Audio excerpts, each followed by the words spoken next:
Hope you are all doing well. This is the Sally Manuel. Welcome. It's been a while since I've regularly posted videos here. If you're wondering, I typically post on TikTok, but even then I'm just posting really random stuff. It's whatever I feel like. It could be informational, it could be an experience, it could be fashion. It's anything and everything. There is no formula to me. It's just based on what I thought about that night. It's always nighttime thoughts that come or become a reality the next day for me, and that's what the content typically is. With that being said, I know the title seems somewhat inflammatory, not intentional, but this is genuinely an opinion I've had for a decade plus. I grew up, for some background here, I grew up in a very traditional, old school, religious, cultural home. Everything I did and said was monitored closely and corrected, and the main goal, if you will, was for me to settle down. So anything from, for example, let me give a few examples here. Education wasn't for me, and it wasn't for a career. It was just to make myself look good, more palatable comparison to other women, so that I get chosen, right? In terms of how I dressed, how I spoke, even emotions. I was taught to keep a tight control of emotions because men typically don't like overly emotional women. So my whole life was literally like the weirdest thing. I was gonna say men worship. It's like maleworship.com without realizing it, all under the guise of culture and religion. So some people's households are stricter than others. Mine was on the more stricter end, that even my more religious friends or communities that I did interact with as I got older and got to know, even they were kind of like, yeah, you, even like versus me, you have a very old school, like 1800, 1700 type of like upbringing. It's kind of weird, but that's where I came from personally. You can only imagine how much of a reaction a title like this would have given if I was to ever say it out loud, explain it, debate it, call it whatever you will. I was never permitted to speak. I wasn't allowed to have an opinion because men don't like opinionated women. Traditional men don't like opinionated women, and since my goal was a traditional woman, as I was raised to be, I was supposed to settle down, no opinions, dressed correctly, to give birth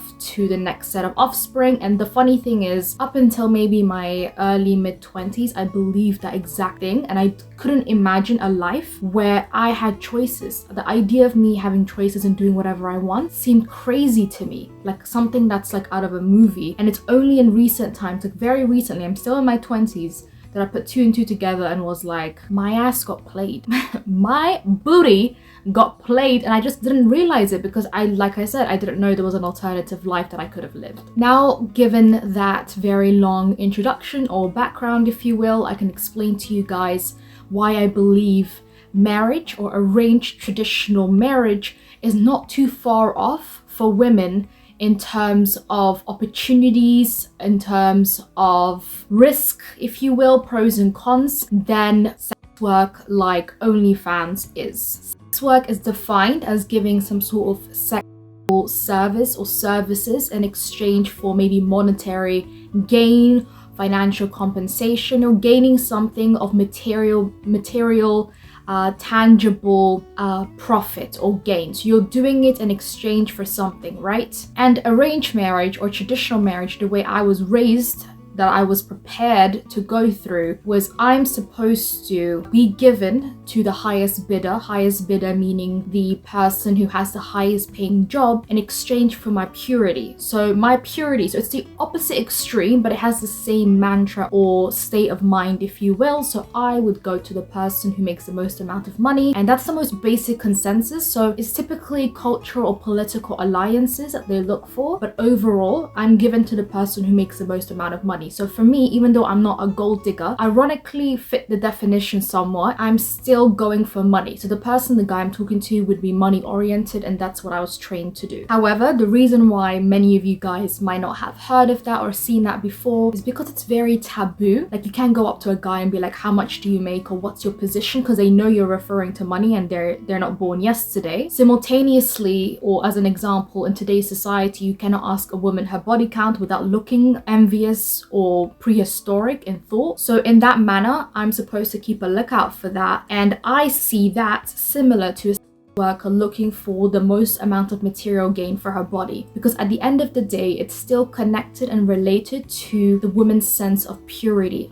Has she been touched? Has she not been touched? How many times? Even though those questions are not said out loud anymore and may be held behind closed doors, that is still of primary importance, and that was what I was raised with until I put two and two together and I went, so I'm supposed to, you know, engage in this sort of behavior, but not because of my own desires or desire to be, could be, but not because of my own desire, but because I won't sell for much if I do that. So I'm still selling myself. Sex workers also sell themselves for a night, right? A night, if you will, stereotypically an hour, if you want to be specific or whatever the metric is. But in general, you say for the night, while the woman who has won has sold herself for a lifetime. You're still selling yourself. It's your body, your uterus, your ability to have children and to be of physical use that you're selling yourself for. That's why I found it super weird when I was raised with these ethics and morals that we shamed these women for seeking out money and opportunities. But I'm doing the same thing. The only difference is I lose choice and decision making in the process. I cannot choose what to do after that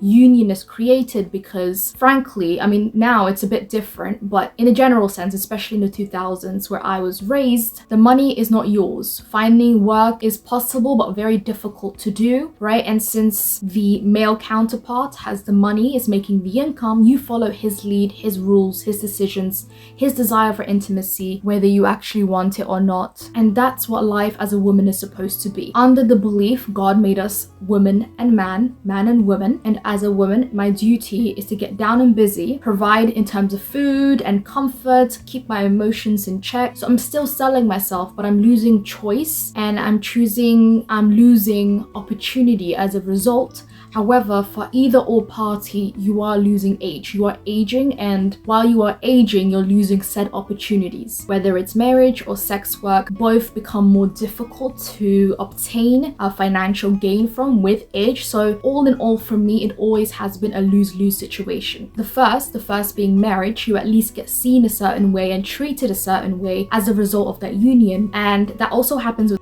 work, but it's the complete opposite once again. But either or, your body is on sale and the decisions regarding your life and well-being are more restricted with marriage. But the assumption is that you're taken care of for the rest of your life, the remainder of your life, at the cost of somebody else having a say in how you dress, how you look, whatever. And this is not to say that men do not also compromise their desires, and that's also a separate topic I also wanted to talk about, but that would be a really long video. But you know, both parties do compromise, but when it comes to or sex work, should I say, the reason why I chose women, I am a woman, and sex work is predominantly conducted by women, right? So that's why I'm coming from this lens and this discussion. So I was always very hesitant at the idea of tying the knot, because it means I'm losing my ability to speak, to dress, to go out whenever I want to. The assumption is that person would be understandable, agreeable, able to work with you, but since on average a lot of men are not raised to be in tune with their emotional desires or expressing them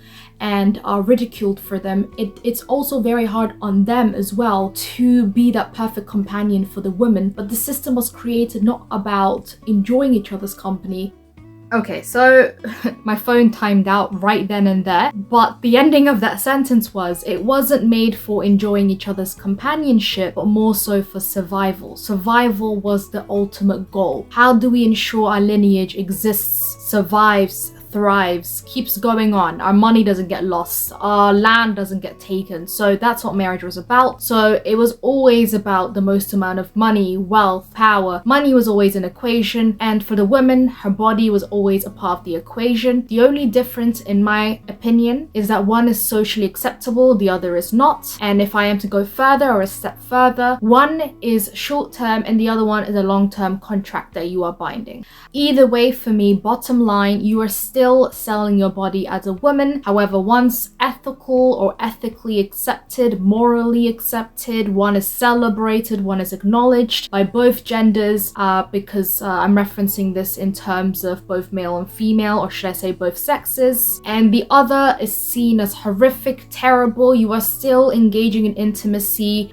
There is multiple partnerships, which is also another difference, but on the whole, you are still selling yourself in order to gain something but you're also losing something, which is societal's perception. With that being said, that concludes my video. I hope you guys found it interesting. This is the sort of thing I always think about but never say out loud, because as you can probably tell, it is a bit of a controversial opinion to have. But if you want to share your opinions and thoughts, feel free to do so. We live in a free world, so please let me know down in the comments below. Let me know what else you guys would like to see. I would be happy to be me and post for you guys for free. Get it? Yeah, like actually for free. It's not even a joke right now.